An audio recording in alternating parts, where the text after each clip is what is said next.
Here standing on the beautiful Mediterranean Sea, the Côte d'Azur, the blue coast, and above me is beautiful Monte Carlo. Behind me is the Sporting Club where Frank Sinatra has appeared, where Princess Grace has had her gala occasions. Behind is Italy, way there, and up here is their summer palace up in the hills where Prince Rainier goes to hide away. It's like a fairyland, like a dream come true. I can't believe it's happening to me. Enjoy today's show with me as I sing, Believe It or Not, I'm Walking on Air.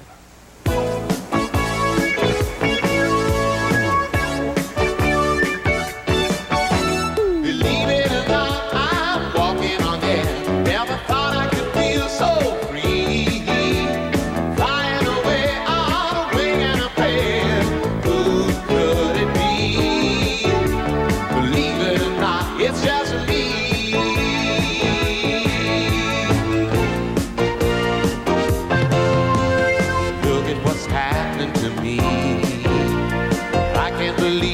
Myself. Suddenly I'm up on top of the world. It should have been somebody else. Just like the light of a new day, it hit me from out of the blue, breaking me out of the spell I was in, making all of my wishes come true. Oh, believe it or not, I'm walking on air.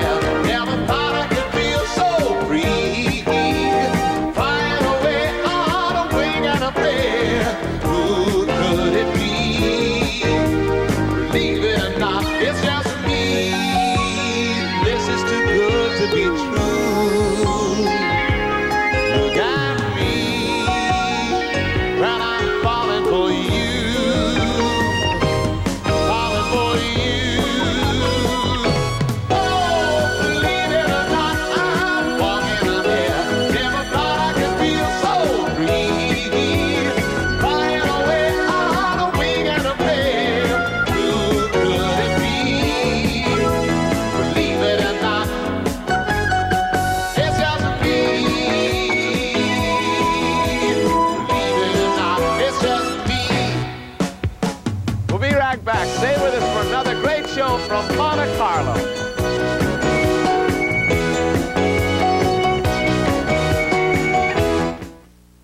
Cynthia Freeman's wonderful new novel, No Time for Tears, tells the epic story of a brave and passionate woman's struggle for her family's survival, from the pogroms of Russia to the golden land of America, and to fulfillment in the promised land of Palestine. Says Cynthia Freeman, I hope you enjoy No Time for Tears and its heroine, Havala Landau. Her story is the one I always wanted to write. No Time for Tears, an instant national bestseller from Arbor House.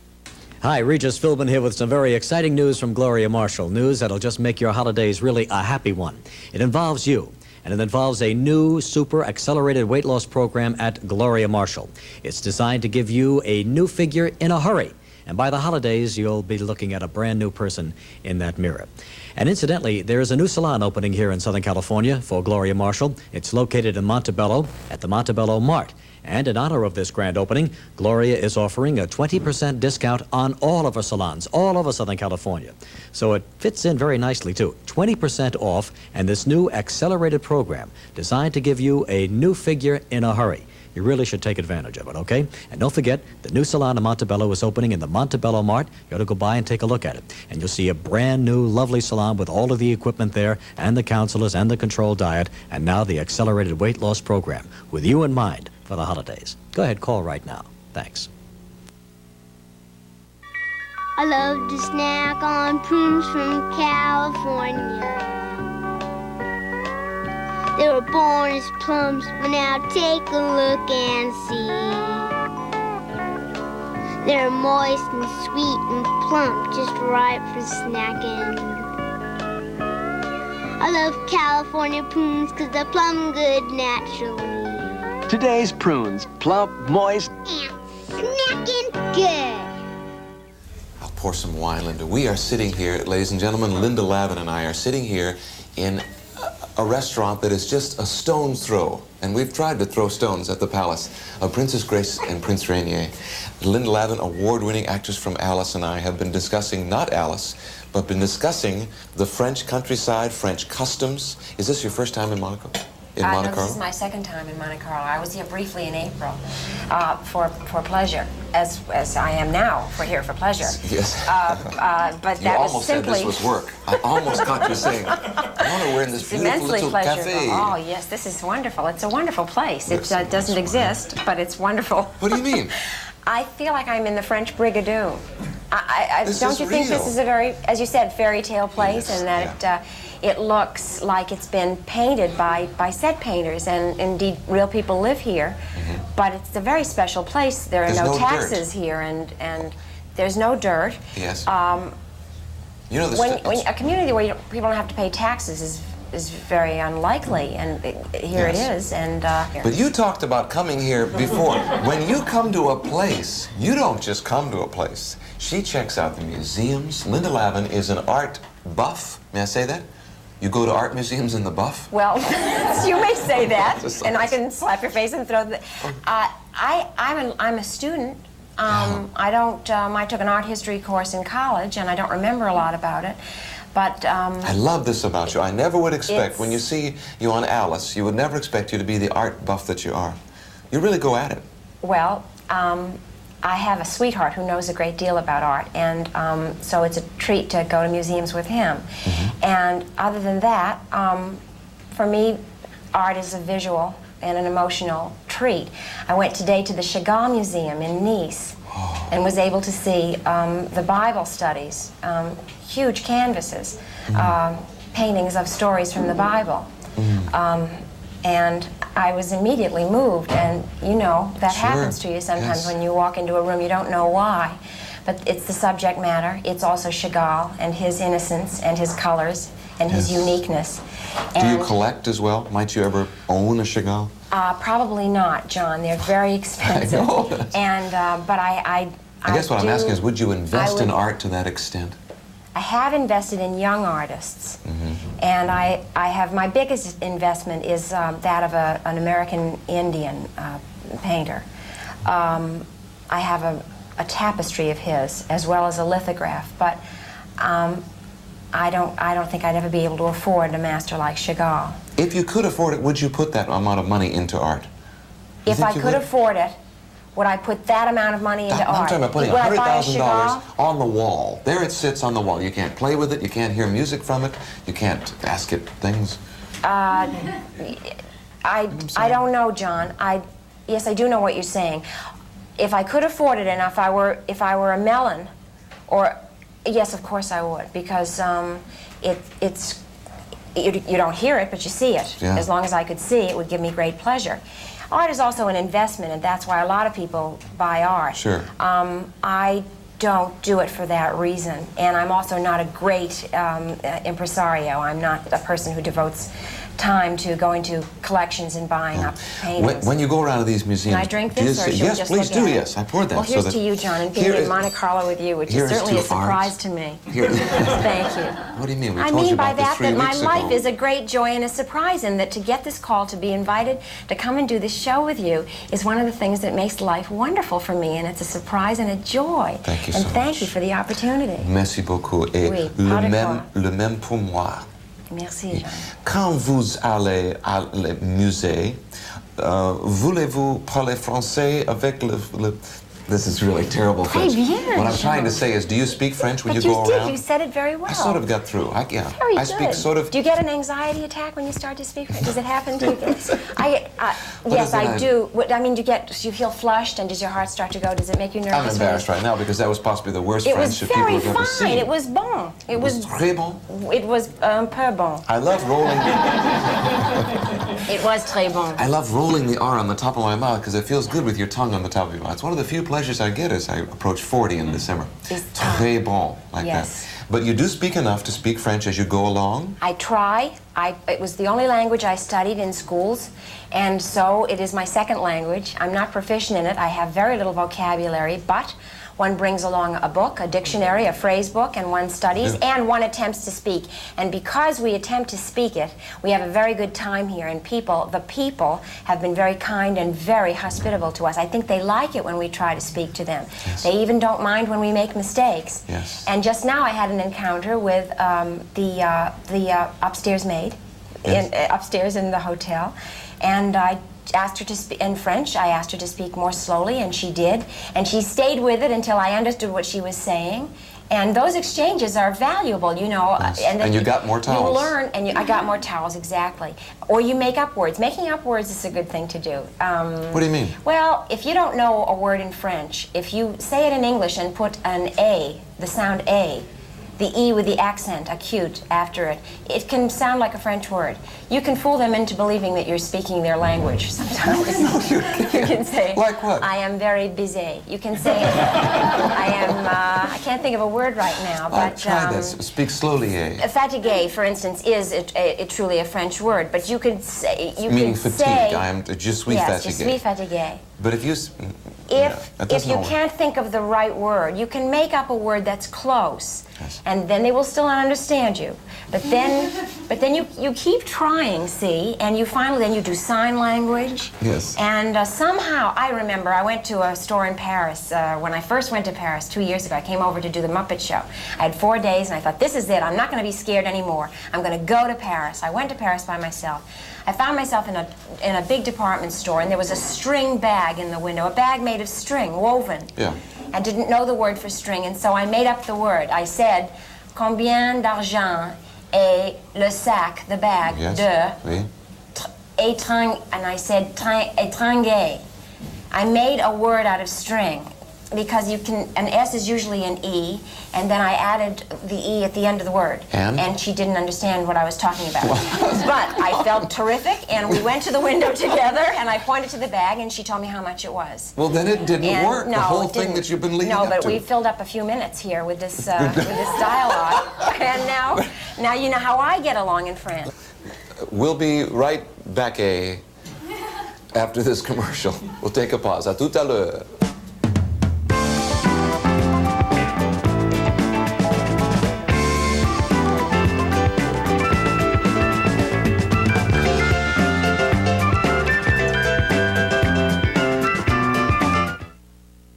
We could do what others do and make our broccoli and cheese sauce with more of the stem.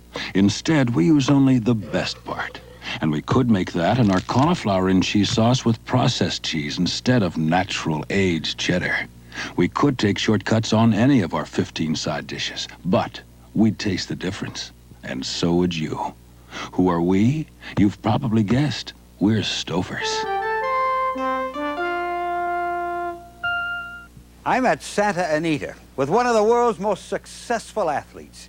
His name is John Henry, and he's been trained to a peak of physical condition for this Sunday's Oak Tree Invitational. What has set John Henry apart from his rivals has not only been his physical ability, but the sheer will to win, which has made him the world's richest racehorse. The only sure thing in racing is that there are no sure things. So join us this Sunday to see if John Henry can win his 10th straight stakes at Santa Anita. Half of your waking hours are spent at work. Spending them at a job that gives personal satisfaction makes time go by quickly. Like helping others as a medical or dental assistant, time seems to fly away. Personal satisfaction, a stimulating occupation, could be yours through training at the Bryman School. In Los Angeles, call 749-5443. That's 749-5443. In Orange County, call 835-4204. He stalks the earth in search of the man who killed his father. Tonight, watch out for the prodigal boxer. His mother trained him to be the deadliest weapon alive, and they want revenge. Kung Fu Combat continues on Channel 5 till every bad guy is laid to rest. Only one man can even the score, the prodigal boxer. Tonight at 8 on Channel 5, your station for movies. Sunday. We're back with Linda Lavin and John in the restaurant very close to the palace, as I've said, and I think Is that why we're whispering? Princess Grace just went by the door, but we can't quite. Hi, get Grace. Princess Grace. Hi. Oh, she looks great. It's a shame. Doesn't she? Does he look great? It's nice that she walks around with the people. Yes, it's good. I wanted to ask you about the women's movement in Europe, because on the show, last time you were on, we spent a lot of time talking about ERA and where women were going. And will ERA get passed this year? 9 more months? 10 more months. Maybe by the time this airs in perhaps November. 9, yes. The European woman seems content with their position to me. Am I missing something? John, I'm not an authority on this, but Simone de Beauvoir has written about women. Simone de Beauvoir is... She's a contemporary writer, but she's been writing about women and women's issues. She's the Nancy Friday of Europe. Well, she's a little deeper than that, but she goes back to the early part of this era, this decade. And what does she say? She was a very emotional and intellectual, assertive woman who wrote about how women must and should be individuals and people and assertive and creative and take their place in society. Is she being listened to? Simone de Beauvoir has always been, and we took a lot of the philosophy of Simone de Beauvoir, as well as many other writers, European writers and philosophers. There are movements in Europe, but some of the countries in Europe are politically and religiously opposed to the dynamic changes that we in our country are having room for, even though it's taken a long time to get ERA passed. We can say the Catholic Catholic Church. Amendment. The Catholic Church is probably holding women back. The Catholic Church is probably holding women back in countries like France and Italy. Right. And so those women who are moving forward are in numbers not so large as ours, and are considered more mavericks, as we were in the 60s. But I can't say that the movement or the desire isn't as great. I see. But we're only 200 years old. America is a very young country, and European women have had a way of life for a long, long time. And societies change, and I believe that the world is changing. But the Equal Rights Amendment is unique to the United States because it is the Constitution we're talking about, constitutional democracy, in which women are not mentioned, and so we're asking to be in the Constitution. Yes. So Nor it's a would very they be unique mentioned situation. in the constitutions of any of the European countries either, I wouldn't think. Right? You probably don't know, but I assume they're not. I don't Isn't know that interesting that a new there society... are constitutions in every other country. Oh, they have some form of constitution, yes, but the women probably not mentioned. Isn't it interesting that the newer the society, the more quickly it can change? That's something to be said good about America, isn't it? Absolutely. Yeah. Absolutely. We're new, but we're changeable. Yeah. Well, yes. You're very outspoken about issues like this now. Were you always this way? In high school, were you the leader of the Get the Band Uniforms group? No. In high school, I was just trying to get out, to get to college. In high school, I joined groups, mostly to have a long resume in the yearbook, in the graduate, you know, when your picture was in the yearbook at the end, and it said how many clubs you belong to. Sure. And, high school was not my happiest time. You were not popular? That's an admission for me to make publicly now, is that I was not popular. You can admit that now, it's all right. I was very unpopular. Nobody liked me, and you ate worms. I'm not sure that that's changed. You know, I was high school was a hard time for me. Adolescence was a real hard time for me. Why? I felt like there was another person in me, already matured and imprisoned in this young body that was already able and willing to get on with being a grown-up. I felt like that. I'm not sure that's true. Why couldn't you get on with the growing then if the other person was inside? Well, you had to do things like you had to be a teenager, and you had to have pimples, and you had to do kissing games, and you had to do things that were... I really wanted to act, and I wanted to get on with my life. I wanted to be in the theater. I wanted to perform. And I wanted, people kept saying these are the best years of your life, and I knew that they weren't, that there was going to be something better for me. I just had a real instinct about that.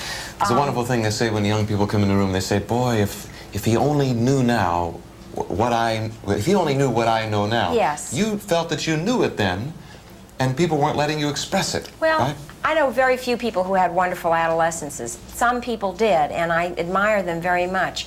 I have a real affinity for teenagers, and I think it's because I understand how painful a time that is. Tough stage. A lot of people looked like they were having a great time, and I felt very alone at that. I mean, I'd look around and say, gee, what's wrong with me? Yeah. I think that the kids of today and the teenagers of today are living in a time when they're much more a time that's much more conducive to their expressing their feelings, to being in touch with their feelings, and for it to be okay for them to express who they are and what they feel. I come from a time when that wasn't okay, and so there was not there wasn't a place, there weren't people to talk to about how hard it was. So you sort of bit the bullet and just went on with it and tried to get out. College for me was an awakening. College was a time of great opening up for me. Theater. You did more theater in college? and my relationships were good, and I began to make friends in a way that was much harder for me in high school, and I was more comfortable with myself. That development went along until today. You're a successful lady now. The show is going great. Alice is top of the ratings and will be on for many years. How do you wear success? Are you handling it well? I hope so, John. You seem to be. You seem to not take it too seriously, but you're working hard at it, and if it goes tomorrow, something else will come along. Well, I'm not all that confident. It's hard to be in a business as ephemeral as television, especially, when ratings are so important, and when we're going into our 6th year now, so we're doing real well. And in the history of television series, that's very, very well. The statistics are not all that good about lasting this long. But you don't then feel I secure. wonder what happens later. Because this is the first real job I've had in all the years I've been acting. This is the first continuum of work I've had. Steady work. And I love it, yes, to get up and go to work every day.